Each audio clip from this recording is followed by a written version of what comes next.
case reports are relatively unstructured. In that sense, that case report, they are mainly text-based, and few of them have, many of them have the images, and they have lab value. These things are all scattered in their text, and also in the 21st century, many of the case report also have some online supplementaries, like the online videos, and so they have a variety of data structure, and each case report, as they are unique, they could also have a very different style, and according to the journal's instruction, and as how the case are presented, so they are not rightly formatted, and also the dynamic epidemiology of the disease over time have an impact on the medicine and a new case report. For example, in the late 50s to 60s, there are predominantly in the world there are infectious disease, but nowadays that infectious disease, their prevalence are declining in a developed country. So now the cancer and the cardiovascular disease and some neurodegenerative disease are taking the lead. So mainly many the clinicians' interests are shifting to these areas. And also there are emerging of new technologies and new therapies and many new diagnostic and imaging tools, and that has affected the case report. Like in the cardiovascular field, in the late 1970s, we start to have the PCI, the percutaneous coronary intervention. We have percutaneous coronary transluminal angioplasty, and now we have the drug-eluting stents. We have the TAVI procedure, that is transarterial aortic valve emplacement. And now for the imaging studies, we do not only have echo, we have the MRI, and we now have the other forms of echoes. So they are very advanced, and they are changing our case report. Many case reports are reporting on these techniques. And now obviously there are some challenges, some case reports. The first one is that their audience are relatively narrow, because the majority of their users are just clinicians, and some of the medical students also read that. But apart from the physicians, there are no one or very few people are reading the case report. And also with the area of omic science and precision medicine and big data, they are also affecting the case reports, because these science enable us to better characterize individual patients, and will likely alter the course of a patient care, as well as the case presentation towards a new area of precision medicine. Now the case reports are relatively unstructured, and they are poorly indexed, because there are a vast majority of case reports online, and this huge amount is challenging for curation and indexing. And also case reports, since they cover a variety of disease topics, and they have different demographics, and they report different comorbidities.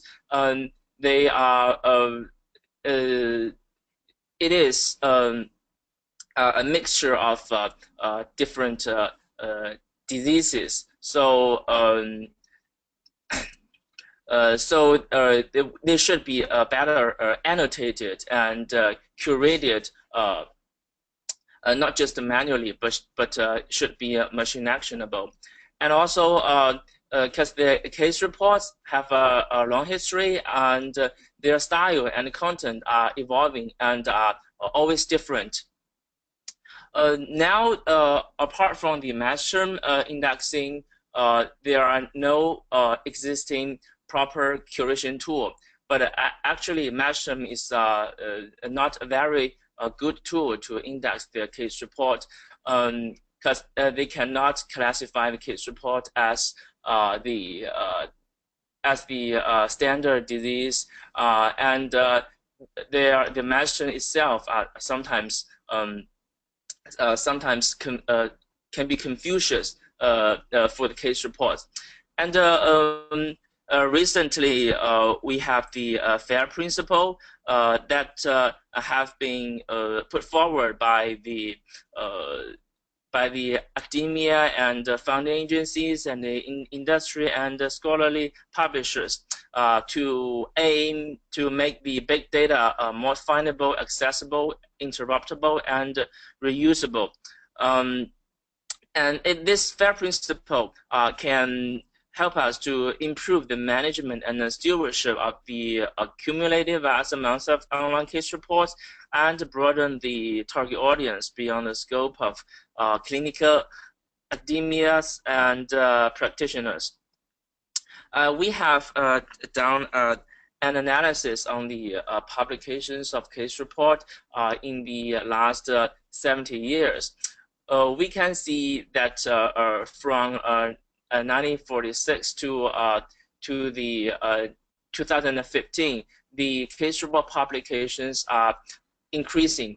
And there's two major jumps here. One happens in 1976. The case report have increased 4.5 times in 1976. But this, we think it is attributed to the lack of assignment of article type case report before the 1975. And then in 2006, there's about a 20% increase in case report publication. So this reflects the case reports are steadily increasing, and we need a tool to better manage them. And case report report on different disease systems. With the cancer, the leading disease, they about 28% of the case report are related with cancer, and the next one is the neurological disease, because neurological disease is also a very hotly reported area, and then the third is the cardiovascular disease. About 20% of them are related with it. We have subtracted the cerebrovascular disease from the neurological disease, and then the next forward is digestive disease, obstetric, and gynecological, and musculoskeletal, rheumatic disease, and respiratory disease. Other diseases occupy a minor percentage. We did this form. We just want to say that these diseases have some overlaps, because each case report may involve different systems. We also have analyzed the percentage of case report on the different diseases in a time-evolving manner. We can see that for cancer, the initial percentage is relatively high, but that data is not precise, since before 1976, we believe that the data on the PubMed is not very accurate, and many of the case reports are not better curated with the match terms, and we see that for cancer that it is increasing during the last 3 or 4 decades, and for the cardiovascular disease and the neurological disease, and they are all increasing their trend. But we can see that for cardiovascular disease, it has already surpassed the neurological disease in the last 5 years. with these four for digestive disease, obstetrics, and respiratory disease, and musculoskeletal disease, they remain a stable percentage. But for neurological disease, hematologic disease, infectious disease, their percentage is increasing, though this is a very, very tiny difference. For each disease, we can see that also the cancer, neurological, and cardiovascular disease are the most published disease systems. To see whether the case report publications on the journals have decreased or not, we collected the three most prominent journals in medical areas. That is the New England Journal of Medicine, Lancet, and JAMA. We have collected the 4 decades of their publications on the PubMed, and we also calculate the case reports published, and we calculate the percentage. We can see that from 1976, all the case reports in all the 3 prominent journals are decreasing. For New England Journal of Medicine, from the 1991, that percentage is relatively stable, about 15%.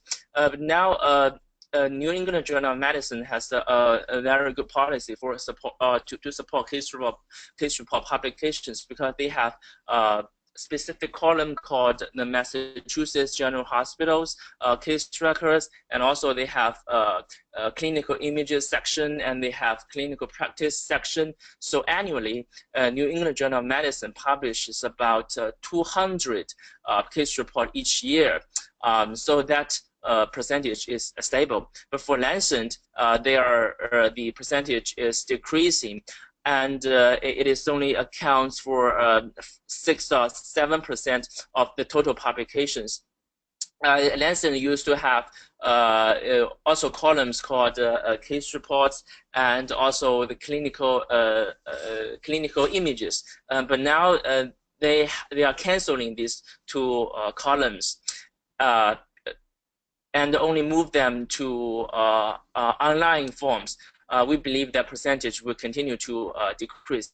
For JAMA, they simply do not receive case reports now, and they have several columns that may be related to the case reports, but the total percentage is about is less than 5.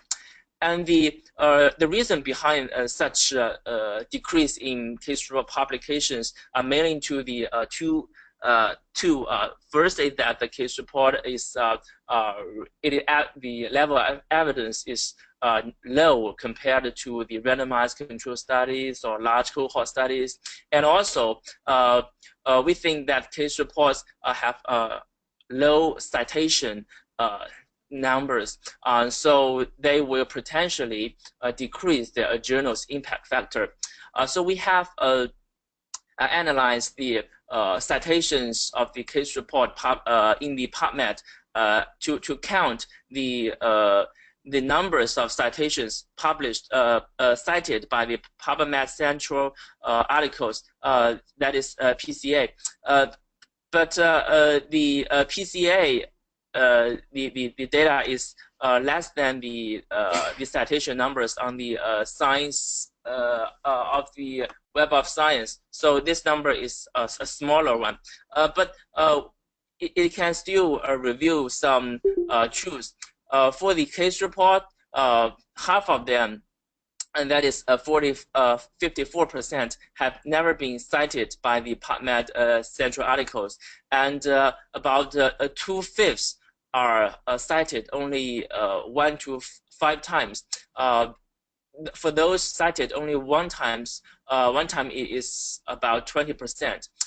So this is a very rare citation of the case report, and those who are cited more than 10 times occupies about 1 to 2%. And if we divide these case reports into different disease categories, we have found that their patterns remain the same as the whole. Half them are never cited, and 40% have been cited less than 5 times. So those cited for less than 5 times occupies 95 to 96%. And we also analyze the citations of the case reports across different diseases, and we can see that neurological disease have a higher citation frequencies. Before cardiovascular disease, this number is a little lower. So we've also done a specific analysis on the trend of case report in cardiovascular disease on PubMed. Thank you, John. Here is the example of the cardiovascular disease we analyzed. We found that the temporal change of cardiovascular disease shares a very similar minor with the total case report publication. And if we look into the main 6 groups, and we found that the cerebral vascular disorder takes the most percentage of the case report publication online, and come up with congenital heart defect, myocardial ischemia, and the one thing I want to mention is the other vascular disease, which is the most large database of case report online, which include all the other vascular disease except CVD and myocardial ischemia, and those groups should also give attention. And by analyzing the percentage, we can see all the percentage has experienced the increase, and the other vascular disease they dropped since 60 years ago, and ischemia heart disease and CVA also they are increased their percentage. And by analyzing the publication of case report on the 3 main journals, we found that the case report takes about 20% of their case report publications.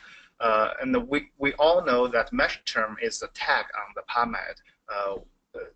They tag the case report. And how can we use this to do some analysis? And next, Brian will give you an introduction on that. So mesh terms are the principal way of organizing case reports by subject currently on PubMed. And it's an NLM-controlled vocabulary thesaurus that's used for indexing the articles. The mesh terms are all arranged into a hierarchical mesh tree. So, for example, if you query something like cardiovascular diseases, you will also be able to retrieve articles that are labeled as discussing cerebrovascular diseases, because that's a subcategory of cardiovascular. And also, like an example of cerebrovascular disorders, it can exist in more than one location of the tree as a subtype of either brain diseases or vascular diseases. And then for each case report, the mesh terms are divided into either the major topic or the minor topic. I'll give an example of that in just a second. So we did some mining of the mesh terms on PubMed, and so we downloaded about 250,000 case reports using Python, looking for English language case reports published in 1970 with cardiovascular diseases as a major mesh term. And the results for major mesh terms, you can see that myocardial infarction and thrombosis were 2 of the most frequent topics of case reports. And if we look at the minor mesh terms, these ones detail less important elements, so not the principal disease of interest in a particular case report, but simply details of the patient involved or the method for treatment or diagnosis. So you can see it's dominated by male and female. Actually, the number one term that's not on this chart is human, because the vast majority of these case reports are referring to human. And it goes to describe the different ages and the different methods of diagnosis. Okay.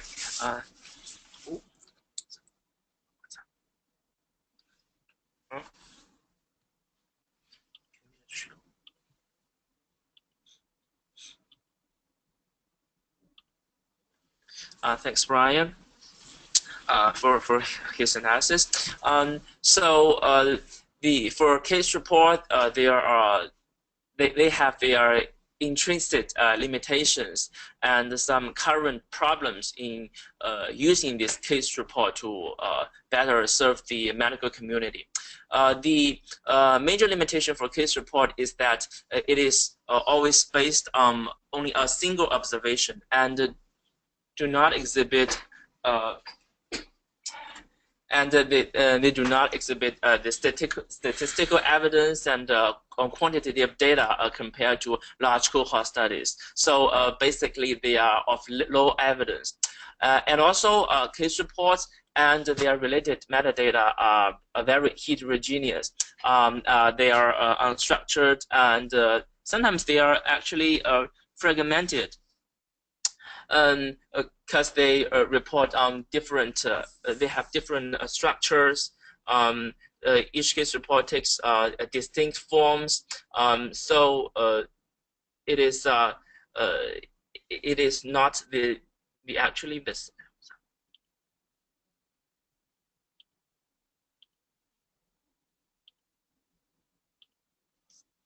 I'm sorry. So the third is that we have a lot of the case report on the PubMed, and we have 1.8 million of data, and the tool we have today is only the Mashrooms as a search engine, and the Mushroom searches will not give us a very satisfactory result. So for clinicians and for those who want to study the underlying mechanisms and the epidemiology of disease, it is very hard to precisely locate the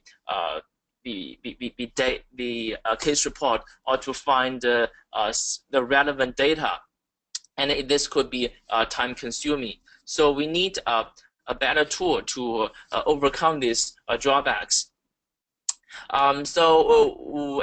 The FAIR principle enables us to make these case reports findable, accessible, interruptible, and reusable.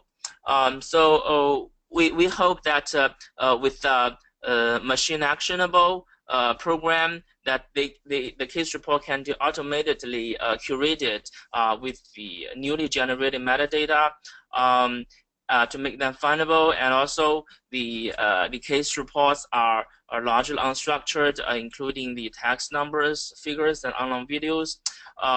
We hope that a self-guided operation module would be able to handle such complexity, and this should be structured in some standard formats that has record, including the case complaint, the demographics, their medical history, comorbidities, and their medications, and their therapies, and the diagnosis, also follow-ups. In that case, that case report can serve a broader target audience, not just the current physicians and medical students. They will also benefit the medical scientists, the statisticians, data scientists, and also the policymakers, including NIH and FDA. We believe that with the area of omic science and big data science and precision medicine, we can better use the data, because from for example, for the big data science, we have the text mining techniques. They can be used to better characterize and cluster the critical informations in case report and produce some unrecognized disease patterns or epidemiological trends, and also that the case reports for precision medicine, some of them are reporting the targeted cancer therapies with molecular profiling, and they will enlighten the new treatment options specific to certain disease subtypes or disease subgroups. And here we want to share a conceptual overview of the case report curation and its application, which may inspire more ideas on this new area. And with the accumulated case report resource, we need to use the algorithms to phenotype each case report by under the FAIR principles. Together with the mesh term, we may come up some new tags for the case report. Maybe use the clinical or widely used diagnosis code ICD-10, and the machine can directly capture the demographic of each case report. And for those data, some are structured like the image test examination and demographics, all the diagnosis and the therapies. But like the case presentation and outcomes is very rare in various presentation, and it's hard to directly capture the key information. So we need to develop some new method in this algorithms to capture the key information, and by analyzing those causal relationship between the data description and the resolution, the machine can get some useful information from each one of the case report. By analyzing all the database, we may obtain some mechanistic insights of clinical significance, which need to be verified by the omics study or the large clinical cohort study. And by doing that in the future, maybe the information can be used as a new knowledge to do for the precision medicine. So we conclude it from the appearance to experience, and in the end to the intelligence.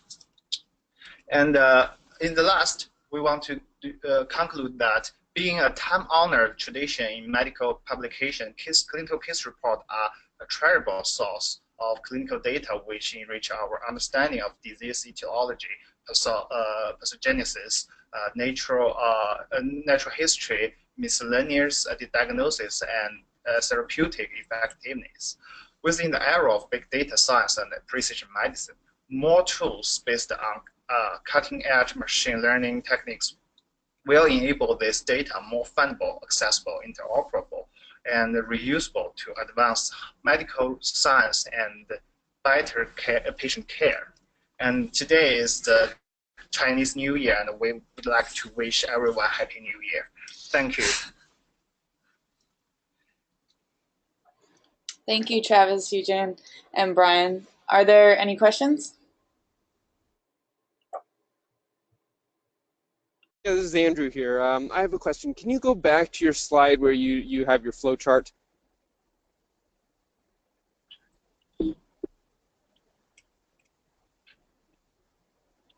Well, while you pull that up, I'll just keep talking. I wanted to drill down a little bit more in terms of what essentially the structured data you're wanting to extract. Yeah, this one. Beyond essentially the mesh codes and things like that. So you have diagnoses and therapies, and then diagnostics, examinations, and demographics. Can you talk about, I guess, the methods that you're using there, the training data sets, gold standards, that sort of thing? Okay, maybe I could help ask the question. So the training data sets we currently use, it's 2,000 case reports that's been manually reviewed. And what we have done is do a recognized pattern structure of the base case reports, and then from there, create both keywords and key phrases identifying patterns. And the pattern recognition process has to deal with a temporal profile because there is a before and after event, you probably can tell.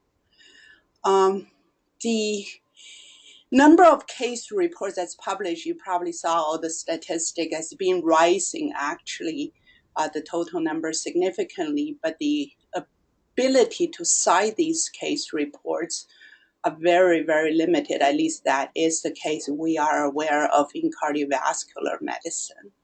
So part of it is most of the case reports data are even less structured than, let's say, regular research reports or original articles using animal models, because each journal has its very own format, and the MASH terms very loosely define the affiliated symptoms and phenotypes. And so part of this process is to say, what kind of data can you extract out based on the structure and based on the MASH terms? The other thing is adding in additional layer of phenotyping the case reports. That's the ICD-10 codes. So what is it that you're trying to, not you are, but we are trying to get out of it? So the whole concept of publishing a case report, at least if you check with the cardiovascular journals, are because there is a case that has certain symptoms represent a very well-recognized cardiovascular disease. But then there are also unique features that actually deviated from the common categories of how it's being classified.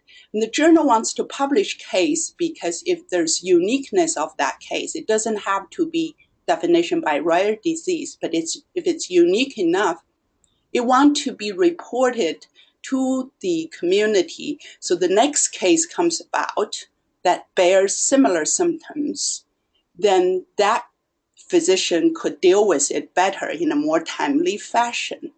However, if all the case reports are scattered and not properly characterized phenotypes and index, it defeats all the purpose of why the journal is publishing case reports, because the next person couldn't find where things are. And so Carol Watson and I started to encounter this issue after we been hired as associate editors working for Circulation over a year ago. And we've been dealt with, trying to get people review these case reports and trying to get it published. And with American Heart Journal, most of it's using the MASH terms. We saw those issues right there, but I guess it's probably been there for decades, but more of a sense people didn't have the right concepts or the tools to try to get them in a more organized fashion. I guess it's a long answer to your question. Long and highly informative and highly useful. That provides, I think, a lot of really good context. I particularly like this, this idea of categorizing the less common, not rare, but less common phenotypes associated with Even though less common, it still has a way to phenotype it in a better way. So, for example, you probably heard what Travis and John have mentioned. If we had a better handle of case reports, we would have seen a trend of immunoresponses together with cardiovascular disease back 10 years ago, because the data was already there. So there's some of the specific phenotype analysis they've done. So the first person comes out to say myocardial ischemic injury is an immunoresponse. Most people will say, well, that was just a unique case. But when second case similarly reported, when that trend accumulated, people had a better way to classify these case reports that would have been far better informative and educational to all of us. But it was not there. So computational, the architect backbone, we need to get both Zhou and Wei to talk about it in future times, because it is a very big structure and computational platform question. Alex, Wei, and myself did submit a UO1 on the entire computational backbone. But currently we're focusing predominantly on cardiovascular diseases. I think that's great, and obviously a lot of this is generalizable. The one thing I'll mention is you probably are aware, but there's the human phenotype ontology led by Peter Robinson. We work with him in different contexts, and they have an efforts to annotate disease phenotype relationships. And anyway, I would imagine they would be very enthusiastic. At any level you wanted to engage them at.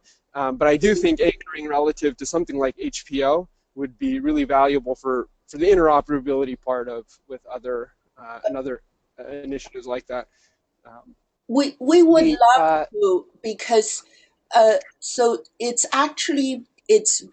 all the data out there are very specific. You probably, I don't know if who presented the initial data. Did David present or John did? Because I was stuck in traffic. I was a little late. So what it is it's for cardiologists, the phenotypes are very specific. So Carol, are you online? I don't know. She has clinic this morning. So Andrew, the mesh terms that are currently used by NLM, it's nice to put it in the big category, but it really doesn't do anything to phenotype the disease. IC codes adds another layer of information. It's getting more specific, but there's just the real description required to have these phenotypes accurately described. They're just not there. And also, I think the relationship, HPL, human phenotype, is exactly what you guys would. Yeah, so we'd love to talk to them if you think that's all possible. We have currently no connections or interactions with them. Great, and maybe I just have one probably very loose follow-up question. I mean, published case reports, right, are a special and unique case of EHR mining, right? I mean, everybody who comes in the clinic to some extent is a case. Yeah, it's a little better structure than EHR. EHR is all over the place. This is also very fragmented, but it's better. And I think for Brian's effort, it's been very helpful. It's the first effort, maybe it's very simple, is we have to enrich the metadata and go from there. But then you have to know what are the metadata of case reports. Once you know that, then we can start to populate that by extracting information from the case report. Great, exciting. I'm interested to see where it leads. Love to get connected with the other group if you think that would be helpful with the projects. Yes, happy to do that. Do we have any other questions?